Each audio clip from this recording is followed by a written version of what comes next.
Digam-nos redimidos do Senhor, os que ele resgatou da mão do inimigo. O meu corpo é um templo para o Espírito Santo, redimido, purificado e santificado pelo sangue de Jesus. Os membros, as partes do meu corpo, são instrumentos de justiça, entregues a Deus para o seu serviço e para a sua glória. Eu nasci de Deus e o maligno não me poderá tocar. O diabo não tem lugar em mim, nenhum poder sobre mim, nada a declarar contra mim. Tudo foi resolvido pelo sangue de Jesus. Eu venci Satanás pelo sangue do Cordeiro e pela palavra do meu testemunho. E eu não morro pelo amor à minha própria vida. O meu corpo é para o Senhor e o Senhor é para o meu corpo. Aleluia, glórias a Deus! Contudo, uma área grande em que o marido é responsável pela provisão para com a esposa é a financeira. Normalmente, ele deve aceitar a responsabilidade plena pelas necessidades financeiras dela. O homem que não provê deste modo, quando pode fazer, irá quase inevitavelmente perder alguma da sua autoridade no lar. É difícil separar o ganhar do pão do direito de tomar decisões acerca da maneira como o dinheiro é gasto. Mas a tomada de tais decisões deve ser da competência do chefe de família. Sabemos, claro, que há exceções.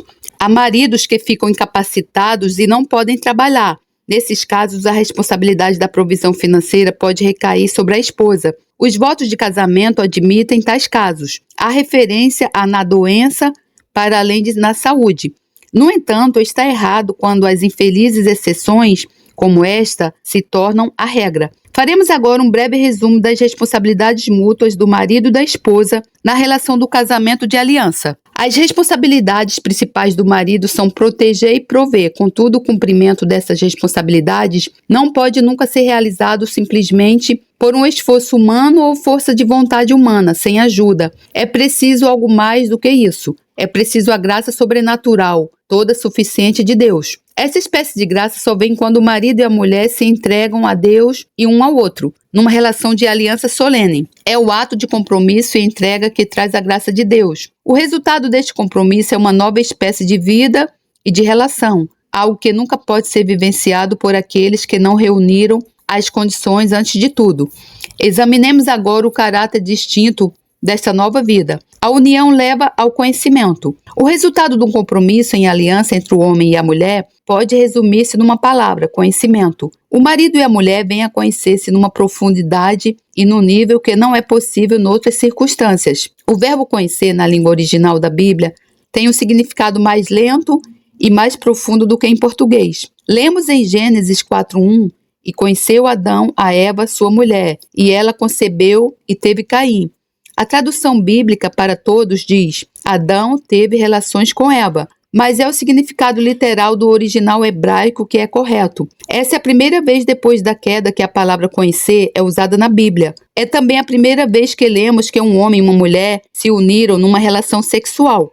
No entanto, os escritores do Velho Testamento são muito exatos e rigorosos no modo como usam o verbo conhecer para descrever o ato sexual entre o homem e uma mulher. Na maior parte dos casos, quando o homem se juntou a uma mulher numa união de compromisso com o selo de aprovação de Deus, a Bíblia diz que ele a conheceu, mas quando se tratava de uma relação ilícita, uma relação que Deus não tinha endossado e que não aprovava, a Bíblia diz normalmente que ele se deitou com ela. Podemos deduzir que é possível um homem ter relações sexuais com uma mulher e não a conhecer. Creio que isto resulta inteiramente da experiência.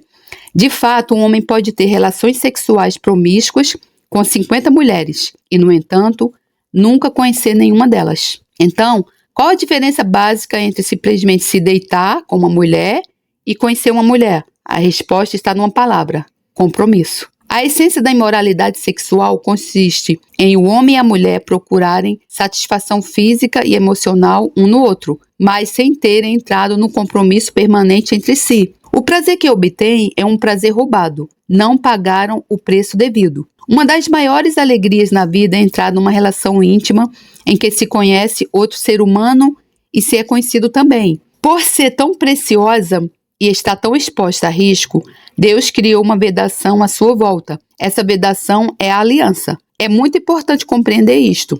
Por isso, vou dar um exemplo.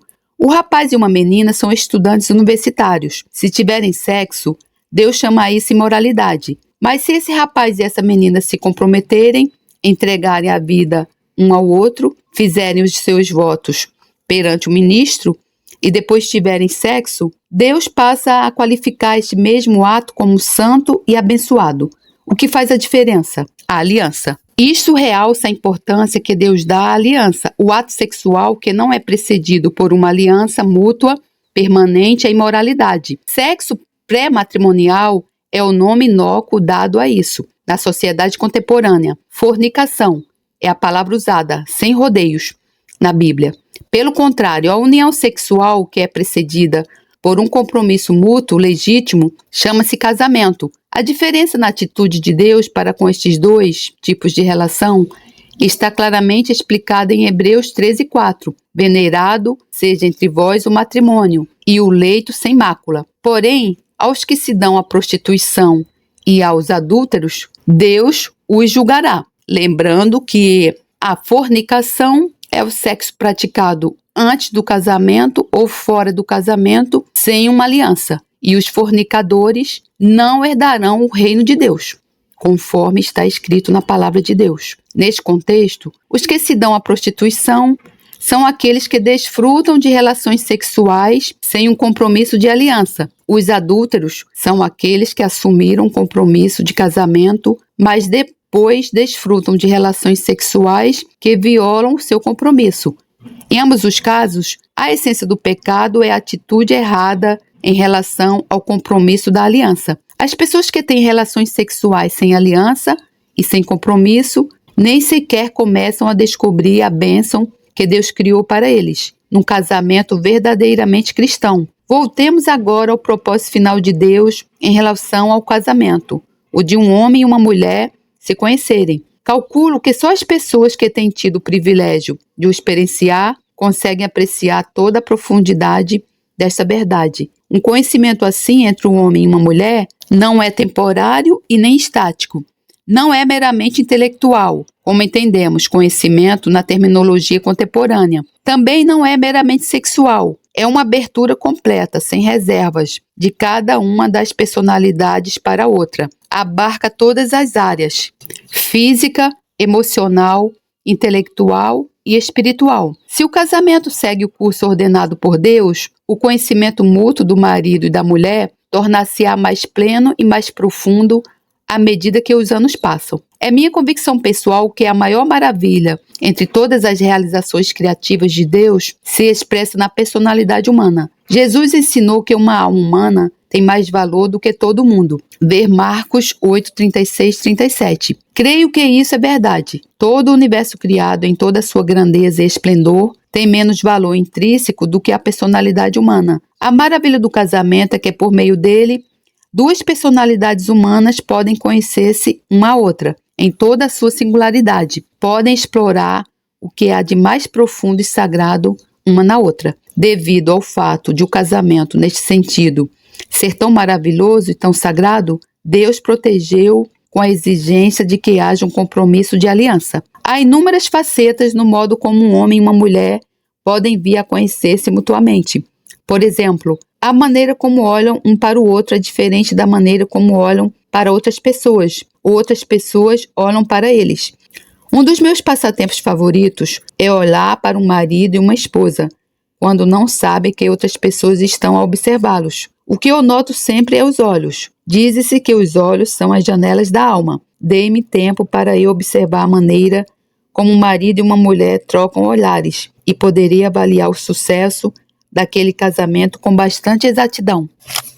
A esposa tem uma maneira de olhar para o marido que lhe diz quase tudo sem precisar de pronunciar uma palavra. Por exemplo, está na hora de cuidares das crianças. Ou, não devias ter passado tanto tempo a falar com aquela mulher. Ou, se formos para casa agora, vamos ter tempo de passar uma hora sozinhos. Por esse motivo, a Bíblia indica que a mulher casada não deve nunca permitir a si própria olhar para qualquer outra pessoa da maneira como olha para o marido. Isso está muito bem ilustrado no acontecimento da vida de Abraão. Abraão foi um grande homem de fé, mas tinha certas fraquezas muito humanas. Em 2 ocasiões, para salvar sua própria vida, esteve disposto a deixar que a esposa Sara fosse levada para o harém do rei gentil. Ele foi lento a entender que Deus o tinha ligado irrevogavelmente a Sara e que ele nunca se realizaria com qualquer outra mulher. A fraqueza de Abraão a este respeito deveria servir de aviso aos maridos nos nossos dias. Em 1 Pedro 3,7 é lembrado aos maridos cristãos que eles são, com as esposas, co-herdeiros da graça da vida. A expressão co-herdeiros indica uma herança em conjunto, uma herança que nenhuma das partes pode exigir legalmente se estiver separada da outra. Há áreas da herança de Deus para os casais que nem o marido nem a mulher podem receber sem o cônjuge. Essas são áreas reservadas apenas a casais que podem mover-se juntos, em amor e harmonia. Este princípio aplica-se tanto aos maridos de hoje como à relação de Abraão com Sara. A segunda dessas ocasiões em que Abraão esteve disposto a separar-se de Sara foi na corte de Abimeleque, rei de Gerá. Vê Gênesis 20. Abraão persuadiu Sara a dizer que ela era irmão dele, o que era verdade, mas não totalmente verdade, e a escondeu o fato de ser também sua esposa. O resultado foi Abimeleque tê-la levado para o seu harém, tencionando fazer dela sua mulher. Entretanto, Deus interveio sobrenaturalmente para salvar Sara. Revelou a Abimeleque, no sonho, que Sara era realmente a mulher de Abraão, e a avisou de que, se a tomasse, pagaria com a sua própria vida. Abimeleque, que era, pelos vistos, um homem que temia a Deus, devolveu logo Sara a Abraão e indenizou-o com dádivas substanciais pelo mal que tinha feito. No entanto, Abimeleque concluiu dirigindo uma palavra de repreensão e aviso a Sara. E a Sara disse: Vês que tenho dado ao teu irmão 1000 moedas de prata. Eis que elas te sejam por véu dos olhos para com todos os que contigo estão, e até para com todos os outros, e estás advertida. Gênesis 20:16. Podemos sumariar a advertência de Abimeleque a Sara deste modo: sendo casada, não podes nunca olhar para outro homem da maneira como olhas para o teu marido. Ele é o véu para cobrir os teus olhos. Há uma maneira de a mulher olhar para o marido que é bíblica e ao mesmo tempo sagrada. Ela nunca deve deliberadamente deixar que qualquer outro homem olhe nos seus olhos do modo como o marido faz. Obviamente, ao outro lado, tal como uma mulher casada não tem o direito de olhar assim para um homem que não é o seu marido, também um homem casado não tem o direito de receber tal olhar de uma mulher que não é sua esposa. Para seu crédito, parece que foi Abimeleque quem reconheceu isso. De qualquer forma, esse aviso que Abimeleque fez a Sara expressa do modo simples, mas vívido, a essência da relação em que o homem e a mulher devem entrar através da aliança do casamento, por meio do compromisso mútuo pela aliança. Ficam a conhecer-se um ao outro, do modo que nenhum deles devia jamais conhecer qualquer outra pessoa e que nenhuma outra pessoa devia jamais conhecer um deles. O propósito do compromisso na aliança do casamento é preservar esse conhecimento único e sagrado entre o marido e a mulher e guardá-lo de ser violado por qualquer outra relação. Audiolivro O Casamento é uma Aliança. O Segredo Bíblico de um Amor que Perdura, de Derek Prince. Capítulo 3. A união entre homem e mulher. Vimos no capítulo 1 que o casamento, no seu plano mais elevado, é um cordão de 3 dobras. Eclesiastes 4:12. Uma aliança entre um homem, uma mulher e Deus. No capítulo 2, descobrimos que uma aliança requer um sacrifício, senão é inválida. No presente capítulo, aplicaremos estes princípios, especificamente ao casamento em que os cônjuges são crentes e unidos pela sua fé em Cristo. O sacrifício no qual a aliança do casamento cristão se baseia é a morte de Jesus Cristo a nosso favor. Ele é o sacrifício através do qual, pela fé, um homem e uma mulher podem passar para a relação conjugal, tal como o próprio Deus ordenou que fosse. Assim como o Senhor e Abraão passaram entre as peças dos animais sacrificados, também no casamento, um homem e uma mulher passam através da morte de Jesus Cristo a seu favor e entram numa vida totalmente nova e numa relação totalmente nova, que teriam sido impossíveis sem a morte de Jesus Cristo. A aliança do casamento cristão é estabelecida aos pés da cruz. Há 3 fases sucessivas no desenvolvimento desta relação. Em primeiro lugar, dá-se a vida. Cada um dá a sua vida pelo outro. O marido lembra a morte de Cristo na cruz e diz: aquela morte foi a minha morte. Morri quando passei pela cruz. Agora já não vivo para mim próprio. A esposa olha para a cruz e diz também: Aquela morte era minha morte. Morri quando passei pela cruz.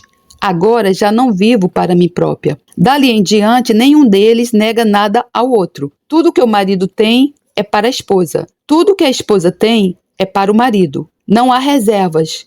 Não é retido. É uma fusão, não uma parceria. Em segundo lugar, daquela morte sai uma vida nova. Cada um deles passa a viver aquela vida nova no outro e através dele. O marido diz à mulher: a minha vida está em ti. Estou a viver a minha vida através de ti. És a expressão daquilo que eu sou. Do mesmo modo, a esposa diz ao marido: a minha vida és tu. Vivo a minha vida através de ti. Tu és a expressão daquilo que eu sou. Que ensino lindo, meu Deus! Em terceiro lugar, a aliança é consumada pela união física. Essa, por sua vez, produz fruto, que continua a nova vida que cada um deles esteve disposto a compartilhar com o outro. Em todo o mundo dos seres viventes, Deus ordenou esse princípio básico. Sem união não há fruto. A aliança leva a uma vida partilhada e à frutificação. A vida que não é partilhada fica estéril e sem frutos.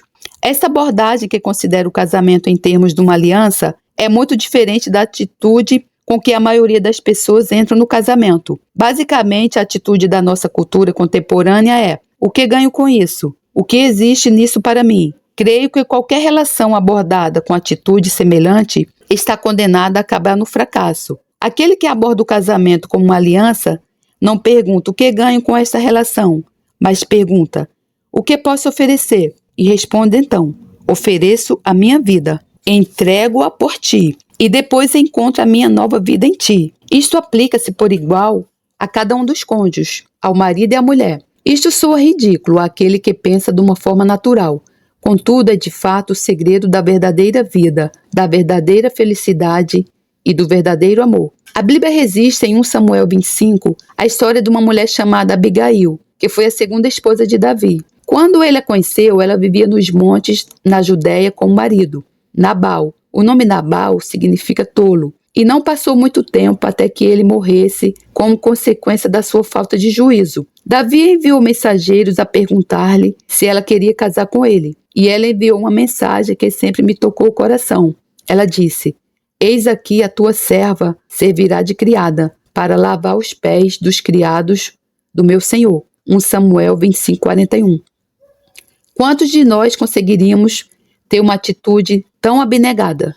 Nesta nova relação de autossacrifício, cada uma das partes tem uma contribuição especial a fazer. Devemos notar que em todas as passagens do Novo Testamento, em que se trata das obrigações mútuas do marido e da mulher, se começa sempre pela explicação das responsabilidades especiais da mulher. Isso verifica-se quando o escritor é Pedro, um homem casado, ou Paulo, um homem solteiro. Dá a entender que, de algum modo, a esposa é o pivô, a roda do qual gira a relação. Se ela não desempenhar o seu papel, o marido por si próprio não consegue fazer que a relação funcione. Começaremos, pois, pela contribuição da esposa. Como a esposa contribui? Salomão delineou em Provérbios 31, 10-31, um dos retratos mais belos em toda a Bíblia, o da mulher virtuosa. Essa expressão em português não mostra plenamente a força da expressão na língua original. Segundo creio que Salomão queria realmente dizer, era uma mulher que sabe o que é ser mulher. Uma mulher que sabe como exprimir ao máximo e da melhor maneira a sua condição feminina. Uma mulher que tem sucesso como mulher. Ele começa a sua descrição com uma pergunta: mulher virtuosa, exemplar ou excelente, quem a achará? Provérbios 31:10. Isto pode indicar que tal mulher é uma coisa rara. Uma vez que tive o privilégio de partilhar 30 anos da minha vida com uma mulher que corresponde à descrição de Salomão, não consigo ler esta passagem sem me vir aos olhos lágrimas de gratidão. Não está no âmbito deste livro examinar cada detalhe do retrato que Salomão delineou, mas gostaria de destacar um simples fato que é muito importante. O início, o meio e o fim do quadro focam todos os maridos. Por outras palavras, o êxito supremo da esposa exemplar é o marido. Tudo o resto que ela realiza fora disto tem valor secundário. É assim que uma mulher deveria medir o seu êxito como a esposa. Ela já não está a viver a sua própria vida.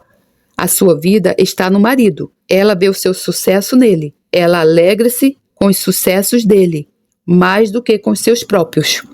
Notemos no versículo 11 a primeira afirmação acerca dessa esposa exemplar. O coração do seu marido está nela confiado, e a ela nenhuma fazenda faltará. Ele não precisa de ir pelo mundo e fazer-se milionário para mostrar que é alguém. A aprovação da esposa chega para ele. Muitos homens lutam incessantemente por terem sucesso em negócios ou em outros campos de atividade, principalmente pelo desejo de provarem que são alguém. Normalmente, a raiz do problema é que eles nunca receberam a segurança da aprovação nas suas próprias casas, primeiro dos pais e mais tarde das esposas. Consequentemente, vão pela vida fora com a necessidade premente de ganharem aprovação e de provarem que são alguém. Mas o homem que tem a espécie de esposa certa não precisa se depender de mais ninguém para receber aprovação. A dela chega. Todas as outras pessoas podem não o entender e podem até traí-lo, mas ele sabe que é uma pessoa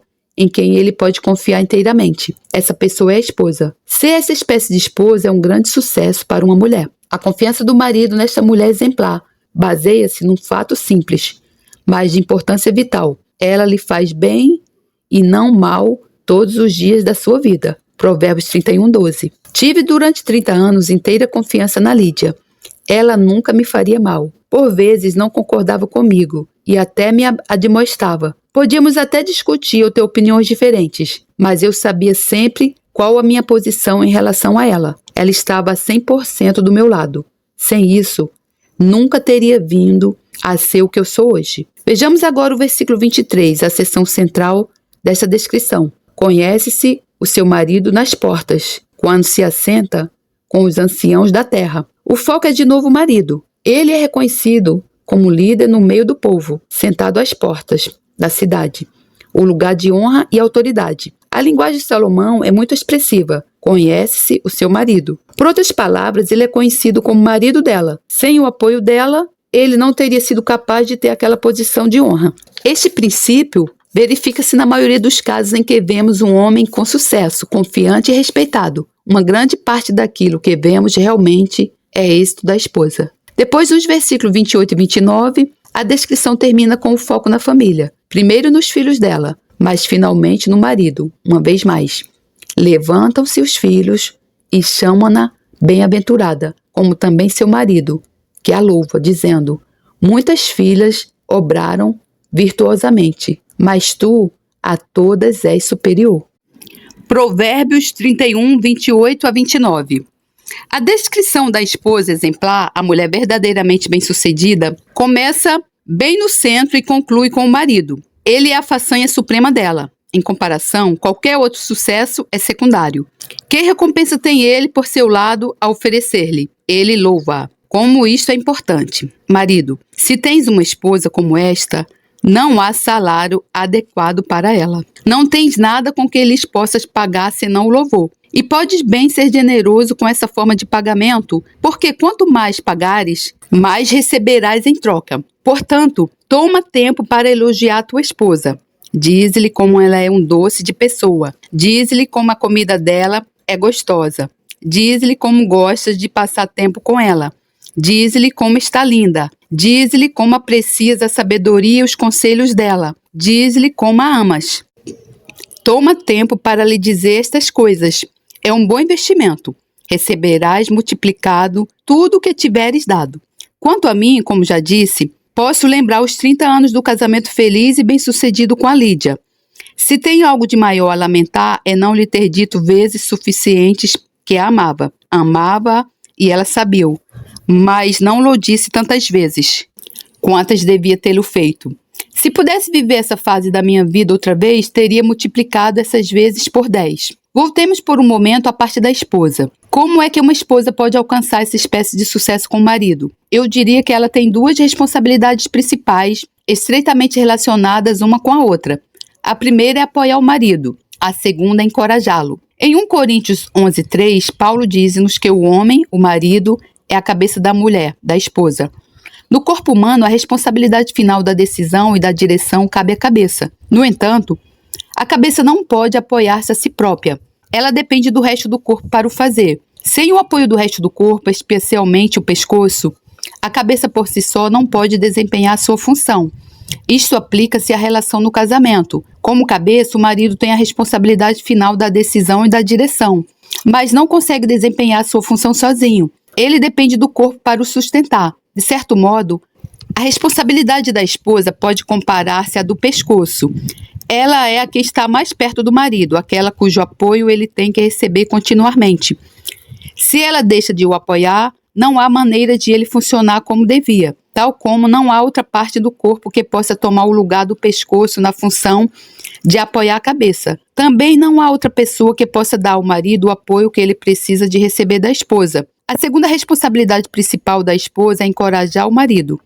Um homem deveria poder recorrer à esposa para receber encorajamento sempre, em especial quando menos o merece. Se a Lídia me tivesse encorajado apenas quando eu o merecia, não teria sido aquilo de que eu precisava. Eu precisava mais de encorajamento quando menos o merecia. Precisava de alguém que tivesse fé em mim quando mais ninguém a tinha. Eu não precisava de um sermão, não precisava de aconselhamento, precisava de alguém que confiasse em mim. Não é coisa fácil a esposa encorajar o marido, especialmente nas horas de tensão. É muito mais fácil repreender ou criticar. De fato, o encorajamento é um ministério que precisa de ser cultivado. Creio que muitas vezes uma esposa pode transformar um mau casamento e um marido fracassado num bom casamento e num marido bem-sucedido, se ela aprender a encorajar. Mas isso implica sempre a pessoa negar-se a si própria. Não conseguimos encorajar os outros se estivermos principalmente interessados em nós próprios. Se tu e o teu marido estiverem ambos a sentirem-se infelizes, que vais fazer? Dizer-lhe que estás muito infeliz ou encorajá-lo? Encorajá-lo requer renúncia própria, mas essa é a essência do casamento como uma aliança. Já não vives para ti própria. Isto leva-nos de volta ao nosso ponto de partida. O casamento como uma aliança, o que em si chega para fornecer a graça e o poder de que cada um dos cônjuges precisa para fazer que o casamento seja bem sucedido. Bons conselhos e uma lista de regras não são suficientes em si para o conseguir. Há bastantes livros excelentes que oferecem conselhos e instruções do ponto de vista cristão sobre como ter um casamento bem sucedido. Mas, em última análise, o casamento cristão não vai funcionar sem a graça sobrenatural de Deus. E essa graça recebe-se apenas quando o marido e mulher se entregam a Deus e um ao outro no compromisso de uma aliança. Como o marido contribui? Vamos agora considerar a contribuição do marido na aliança do casamento. Encontramos um bom ponto de partida nas palavras de Paulo em 1 Coríntios 11:7. O varão, pois, não deve cobrir a cabeça, porque é a imagem e glória de Deus, mas a mulher é a glória do varão. Neste momento, interessa-nos analisar a última parte do texto. A mulher, a esposa, é a glória do varão, do marido. Isto apenas retoma o mesmo princípio já aplicado à esposa e aplica-o também ao marido. Vimos já que o sucesso da esposa se manifesta no marido. Em outras palavras, o indício de que ela é uma esposa bem-sucedida é demonstrado pelo fato de o marido ser apoiado e encorajado. Agora, no versículo 7, Paulo está a explicar que o inverso é também verdade.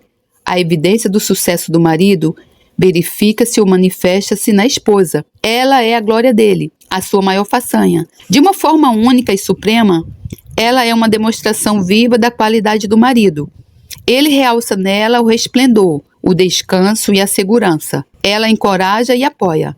Se eles tiverem sucesso nos papéis que desempenham, ele será a glória dela e ela será a glória dele. Um dia perguntaram a um evangelista muito conhecido acerca de um outro crente: que espécie de cristão é ele? Ele respondeu: não sou capaz de te dizer, não conheço a esposa. Foi uma resposta sábia. Por mim, nunca teria avaliado um homem casado antes de conhecer a esposa, porque ela é a glória dele. Se ela for radiante, serena e segura, o marido já ganhou meu respeito. Mas se, pelo contrário, ela for uma pessoa frustrada e nervosa e insegura, tenho que concluir que há qualquer falha no marido. Essa relação da esposa com o marido, como a glória deste, pode ser ilustrada por uma parábola dos corpos celestiais. A relação da lua com o sol. A lua é a glória do sol. A lua não tem glória em si mesma. Tem beleza apenas quando reflete o brilho do sol. Eita, que ensino lindo, meu Deus! Há alguns anos tive a oportunidade de ver no centro da NASA, em Houston, no Texas, um fragmento de rocha da superfície da Lua. trazido pelos astronautas para a Terra. Durante uns momentos fiquei deslumbrada ao olhar para ele. Finalmente curvei a cabeça em adoração reverente ao Criador, ao começar a entender a sabedoria perfeita do seu design. A rocha da Lua é fosca e pouco atraente em si. Não tem brilho nem luminosidade própria. No entanto, é o material mais refletor que o homem jamais descobriu. Por quê? Claro que a razão é que foi concebida pelo Criador, com um propósito supremo, o de refletir o brilho do Sol. E ela continuará a fazê-lo desde que nada se ponha entre ela e o Sol. Mas se outro corpo, por exemplo a Terra, ficar entre a Lua e o Sol, o resultado vê-se na Lua. Ela perde a sua luminosidade. Essa é uma simples parábola que ilustra uma obra muito mais maravilhosa, resultante do trabalho genial do Criador, a relação do casamento. No verdadeiro casamento de aliança, a esposa é como a lua. A sua maior glória está no propósito que Deus lhe deu de refletir o marido. Quando ele brilha nela, ela resplandece. Mas se a comunhão plena e aberta que há entre eles se quebra, se alguma coisa se interpõe, o resultado manifesta-se na esposa. Ela perde a luz. Aqueles de nós que somos maridos faríamos bem em verificar de tempos a tempos a nossa performance a esse respeito. Devíamos estar prontos a ver a condição da esposa como um reflexo da nossa. Nós, homens, depressa detectamos por vezes alguma área de fraqueza na esposa, sendo até cruéis ou críticos a respeito delas. Contudo, pode muito bem ser que o problema que vemos tão nitidamente na esposa é na realidade o reflexo de um problema condizente em nós, mas que passou despercebido.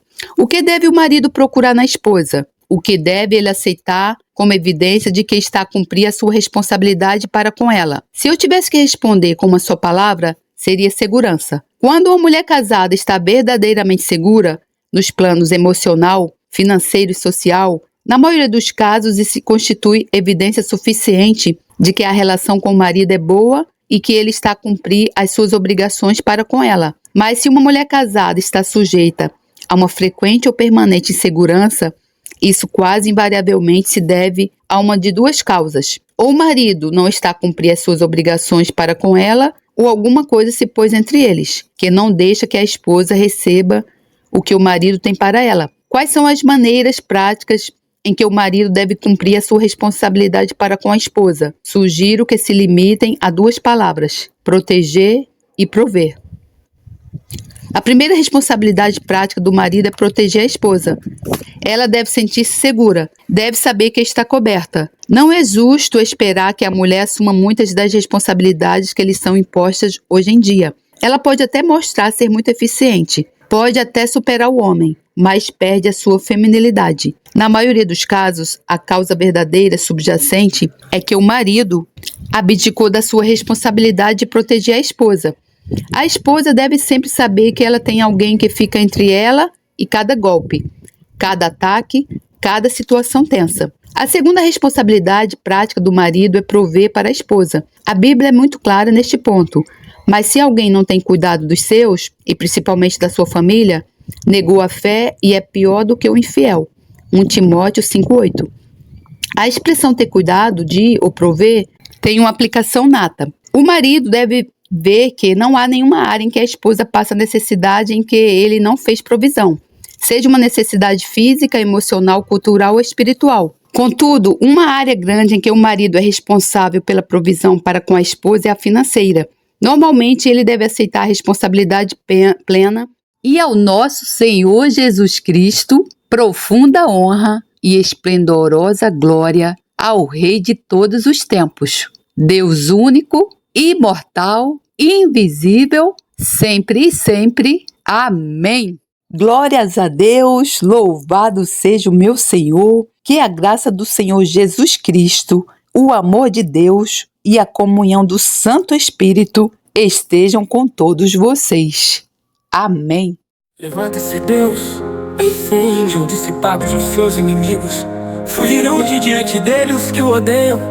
Como se impere a fumaça, assim os impérios, assim como a cera se derrete diante do fogo, assim perecem os ímpios diante de Deus. Mas alegrem-se os justos e se regozijem na presença de Deus e folguem de alegria. Cantai a Deus, Cantai louvores ao seu nome, louvai aquele que vai montado sobre os céus, pois o seu nome é Senhor, e exultai diante dele, Pai de órfãos e juiz de viúvas.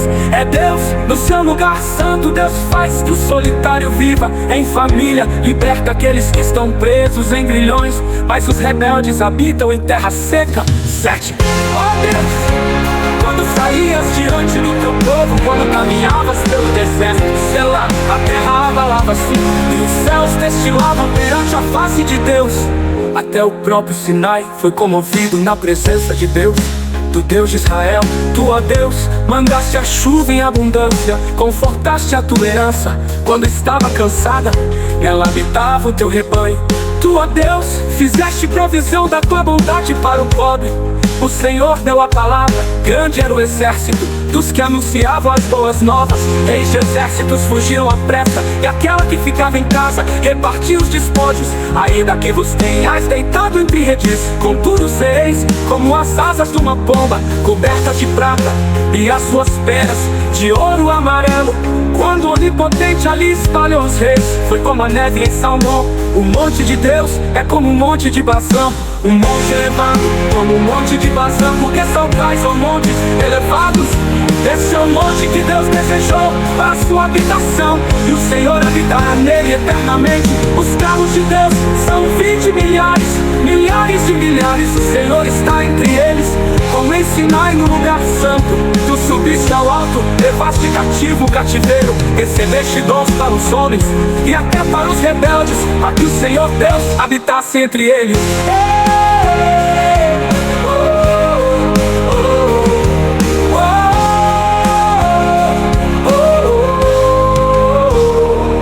Bendito seja o Senhor, que de dia em dia nos carrega de benefícios, o Deus que é nossa salvação. Selá. O nosso Deus é o Deus da salvação, e a Deus, o Senhor, pertencem os livramentos da morte. Mas Deus ferirá gravemente a cabeça de seus inimigos, e o crânio cabeludo do que anda em suas culpas. Disse o Senhor, eu os farei voltar de Bazã, farei voltar o meu povo das profundezas do mar, para que o teu pé mergulhe no sangue de teus inimigos, e no mesmo a língua dos teus cães. Ó Deus, eles têm visto os teus caminhos, os caminhos do meu Deus, meu rei no santuário. Os cantores iam adiante, os tocadores de instrumentos atrás, entre eles as donzelas tocando adornos. Celebrai a Deus nas congregações, ao Senhor desde a fonte de Israel. Ali está o pequeno Benjamim, que domina sobre eles, os príncipes de Judá com seu ajuntamento, os príncipes de Zebulon e os príncipes de Naphtali. Teu Deus ordenou a tua força, fortalece, ó Deus, o que já fizeste para nós.